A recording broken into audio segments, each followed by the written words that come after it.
The last thing you want to see when you're screaming along the highway is flashing blue lights, but it turns out the coppers were just there because people were doing a walk along the road. This guy was way out in front. Fortunately, I just kept cruising into Bahia de Los Angeles, and what a pretty little sight it was too.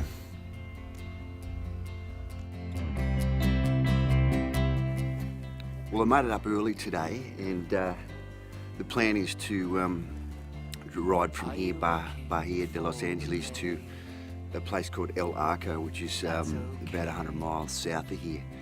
I met a lovely guy called Ben last night who was racing one of these Bahia 1000 trucks, and he gave me his map. It's actually the Bahia 1000 race route. So all the truck drivers and racers are going to be going along this trail today just to pre-run it, to test it out and all that sort of stuff. I'm going to be on the trail as well, and I won't be going as fast as they are, so I just want to get away early. It's about 6 a.m. and the sun's coming up, and it's a beautiful day. It'll take me about 3 hours or a bit more because it's all dirt, and I'll just probably puddle along there, and then once I get to there I can then get across to the Highway 1 and make my way further south, another 100 miles or so, to a place called San Ignacio. So that's the plan for today. All I had to do was follow the little race arrows to not get lost.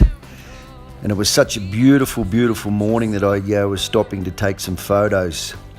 The road started out pretty nicely actually. It was a nice smooth surface, and I was clipping along at 40 mile an hour thinking this is going to be okay. It wasn't long before some bikes started to pass me and throw up a bit of dust, but they were few and far between, so I kept on pushing through, and it wasn't too bad.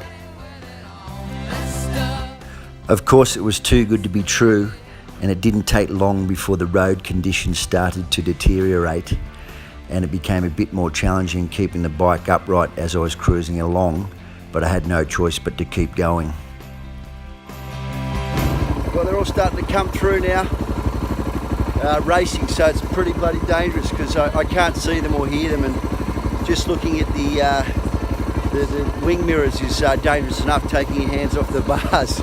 But anyway, I've got to keep going. I'm only 30 miles in, so I've got another 60 to go or something. No, actually should be all right actually. Yeah, no, 60 to go. Sometimes I wish I was on one of these.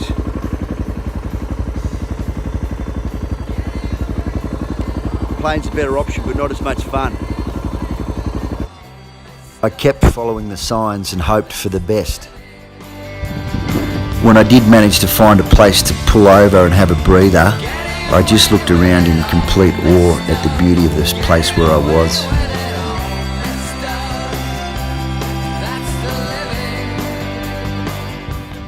Just come up through that valley of down there. I think there's a car coming now, and that's just all sand and dirt and rocks and stuff. It's hard yards. You're sort of up on your pegs, sitting on the seat. If you sit on the seat, the arse, fishtails a bit. So it's hard yards. I've done about 63 miles, and I've got about 7 to go to San Francisquita, and then I should have a bit of a rest stop there. Fortunately, only a couple of these cars have passed me so far, which is great, but that's a good way of getting away early. But yeah, the road's unbelievable. It's off the beaten track, that's for sure. You got to deal with these rocks in the road. There's the ones that are sitting up just in your path, and then the ones that are buried as well, like these ones. The ones you can see and the ones you can't see. And it's just it's desolate out here, but gee, it's beautiful. Look at that.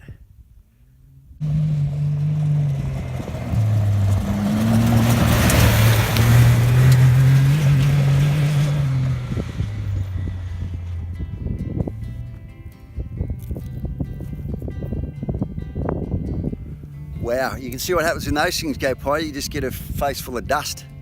Mate, they go a bit quicker than me. I better get out of here.